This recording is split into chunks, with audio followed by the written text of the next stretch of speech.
Students, कैसे हैं आप लोग। उम्मीद करते हैं कि बहुत अच्छे से होंगे।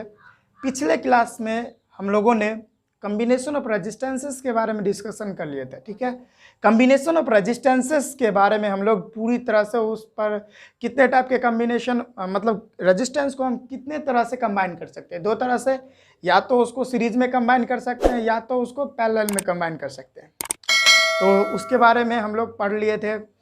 उसका फार्मूला कैसे डिराइव होगा वो भी कर लिए थे। अब उस पर कुछ क्वेश्चन बेस्ड है, वो आज हम करने वाले हैं। ठीक है, बहुत अच्छे अच्छे क्वेश्चन आज हम लाए हैं, उसको हम लोग डिस्कशन करेंगे। ठीक है, क्योंकि इस तरह का एग्जाम में क्वेश्चन पूछा जाता है, तो उस न्यूमेरिकल को कैसे सॉल्व करें उसको हम लोग अभी इस वीडियो में देखेंगे। तो आइए, क्वेश्चन कह रहा है कि a piece of wire of resistance R is a piece of wire of resistance R is cut into 5 equal parts. These parts are then connected in parallel. If the equivalent resistance of the combination is R dash, then the ratio R upon R dash is।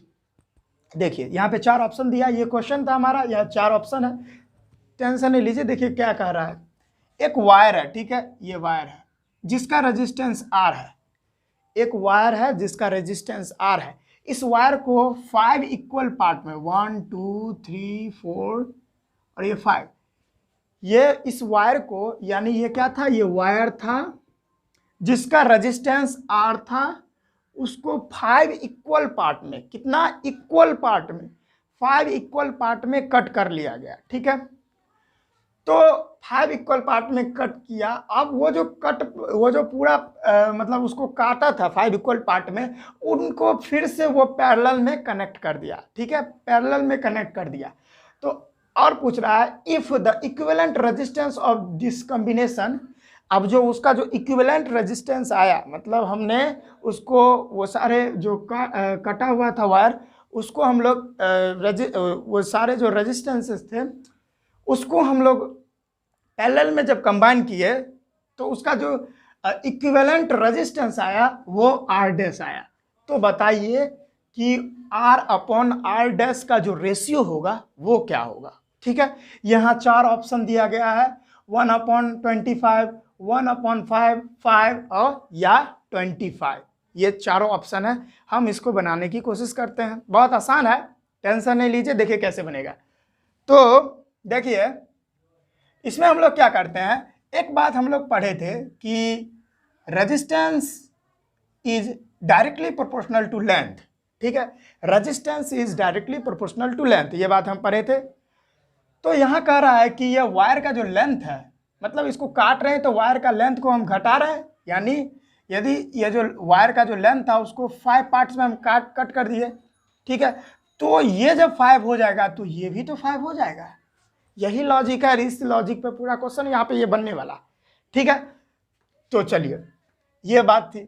तो हम लोग यहाँ पे क्या लिख सकते हैं, अब हमको कह रहा है कि ये जो हमने इस वायर को 5 पीस में काटा इक्वली, तो उसको हम पैरेलल में करते हैं। ठीक है, तो हम उसको R डैश मान लेते हैं। ठीक है, तो R डैश यहाँ, चूंकि यहाँ पे सारा रेजिस्टेंस जो है सेम होगा, ठीक है, सारा रेजिस्टेंस सेम होगा, तो हम लोग यहाँ पे लिख सकते हैं R dash is equal to 1/R/5।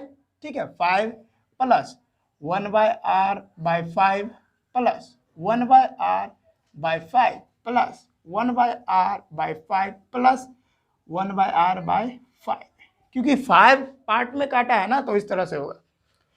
ये सारे चीज को हम लोग पैरेलल में कनेक्ट कर रहे हैं। पैरेलल में अभी इक्विवेलेंट रेजिस्टेंस निकालेंगे, 1/R डैश इजकल टू, अब देखिए ये 5 ऊपर जाएगा तो क्या हो जाएगा, 1 × 5/5, सॉरी 1 × 5/R प्लस फिर से वही R प्लस में, ये देखिए 5 ऊपर जाएगा, यानी 1 × 5/R plus 1 × 5/R plus 1 × 5/R। Okay, अब आगे हम इसको कैलकुलेट करेंगे, 1/R डैश इजकल टू क्या हो जाएगा, ये देखिए सारा हो जाएगा 5 plus 5 plus 5 plus 5 plus 5। Okay, अब ये सारा रेजिस्टेंस R हो जाएगा, ठीक है। तो इसको हम करेंगे तो कितना आएगा 25/R, ठीक है।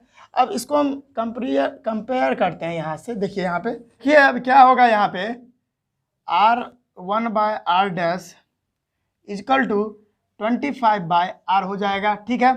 R यहाँ पे आएगा क्रॉस मल्टीप्लाई, तो R/R डैश इजकल टू 25 आ जाएगा, ठीक है। क्योंकि यहाँ पे क्रॉस मल्टीप्लाई हुआ है, यहाँ पे देखिए R यहाँ पे आ गया, तो R/R डैश का जो मतलब रेशियो है वो 25 आया, तो हमारा आंसर जो है ये होगा 25, ठीक है। समझ गए आप, बहुत आसान था, एक नज़र इसको आप देख सकते हैं, ठीक है।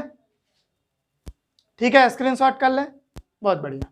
देखिए बच्चों, अब हम नेक्स्ट क्वेश्चन करने जा रहे हैं, जिस क्वेश्चन में पूछ रहा है हमको कि in a circuit diagram given below 5 resistances of 10 ohm, 40 ohm, 30 ohm, 20 ohm and 60 ohm are connected as shown to a 12 volt battery. देखिए इस सर्किट डायग्राम में आपको ये सारा टर्म्स दिख रहा होगा, तो आपको इस क्वेश्चन में फाइंड क्या करना है, total resistance in the circuit. इस सर्किट में टोटल रेजिस्टेंस कितना होगा वो फाइंड करना है। दूसरा है टोटल करंट, इस सर्किट में टोटल करंट कितना होगा ये फाइंड करना है। बहुत इजी है, ठीक है। तो आप यहाँ पे देख रहे होंगे, हमने आपको बता दिया था कि कोई भी सर्किट में यदि पैरेलल रेजिस्टेंस सेट किया गया हो या सीरीज में किया गया होगा तो उसको पहचानने का तरीका मैं बता दिया था। यदि सीरीज कम्बिनेशन होता है तो उसमें जो है करंट का जो पाथ होता है एक ही पाथ होता है, ठीक है। लेकिन यहाँ पे देखिए ये पैरेलल कम्बिनेशन है, यहाँ प्लस और यह माइनस, यहाँ जो इलेक्ट्रिक करंट आएगा तो देखिए यहाँ पे कुछ इधर करंट और कुछ इधर करंट चला जाएगा, यानी 2 रास्ते हो गए। यानी जब भी 2 रास्ते हो जाएंगे करंट के, या 3 या उससे ज़्यादा भी हो सकते हैं, तो वो जो है पैरेलल कम्बिनेशन है, ठीक है। रेजिस्टेंसेस जो है पैरेलल में कंबाइन है। यहाँ पे एक भी रेजिस्टेंस जो है सीरीज कम्बिनेशन में नहीं किया गया है, ठीक है। तो आइए हम करते हैं। तो पहला क्या कर रहा है, total resistance in the circuit. इस सर्किट में टोटल रेजिस्टेंस कितना है, तो यहाँ पे हम लोग करते हैं, क्योंकि ये पूरा जो है पहले हम इसका कर लेते हैं, ठीक है। क्योंकि ये पूरा जो है सर्किट में जो है पूरा पैरेलल कम्बिनेशन है, तो हम लोग जानते हैं 1/R इक्विवेलेंट। अब ये तीनों को ना हम लोग इस तीनों रेजिस्टेंसेस को हम लोग इक्विवेलेंट रेजिस्टेंस में बदलेंगे, और उसके बाद इक्विवेलेंट तीनों का इक्विवेलेंट करेंगे ना तो ये सब सीरीज में आ जाएगा, ठीक है। सीरीज कम्बिनेशन में आ जाएगा, तो वही हम कर रहे हैं। होता है ये formula 1/R1 plus 1/R2 plus 1/R3, क्योंकि हम देख रहे हैं यहाँ पे जो है 3 रेजिस्टेंसेस है, ठीक है। तो हम मान लेते हैं इसको R1, इसको R2, इसको R3। तो 1/R इक्विवेलेंट क्या हो जाएगा, 1/30 ओम प्लस 1/20 ओम। इसको हम बहुत तेजी से करने जा रहे हैं, आप लोग पेन कापी लेके इसको सॉल्व करें, ठीक है, और समझे मैं कैसे कर रहा हूँ। 1/R इक्विवेलेंट इक्वल टू, यदि हम इसका एलसीएम लेंगे तो इसका एलसीएम 30, 20 और 60 का हो जाएगा। एलसीएम आपको 60। अब इसको हम करेंगे तो 2 ओम प्लस 20 30 यानी 3 ओम प्लस में 1 ओम, ठीक है। 1/R इक्विवेलेंट क्या हो जाएगा आपको 356 ओम बाय 60। यदि R इक्विवेलेंट की बात करें तो 60/6 ओम, यानी ये कटेगा तो 10 ओम। तो R इक्विवेलेंट यहाँ पे क्या आ गया 10 ओम, यहाँ पे R इक्विवेलेंट 10 ओम आ गया। लेकिन हमारा ये आंसर नहीं है, क्योंकि ये जो है, अब देखिए इस यहाँ पे इस सर्किट को हम आगे ऐसे बनाए तो ये सर्किट अब कैसा हो गया, इस तरह से हो गया, ठीक है। इस तरह से हो गया ना सर्किट। अभी आपको बता रहे हैं किस कैसे होगा इस तरह से, ठीक है, ठीक है।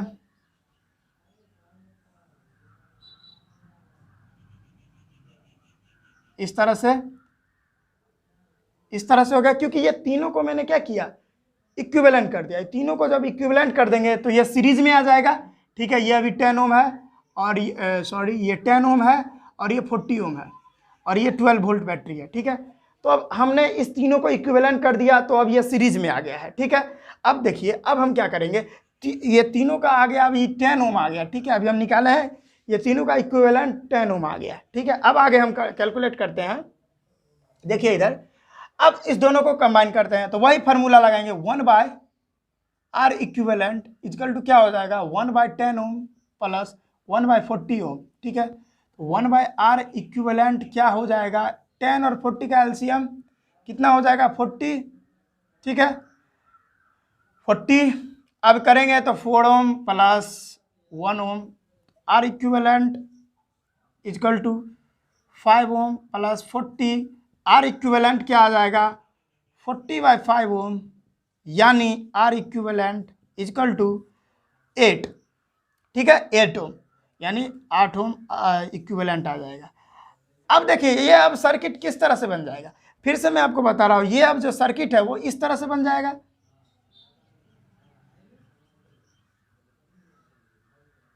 ठीक है, इस तरह से बन जाएगा ना ये सर्किट।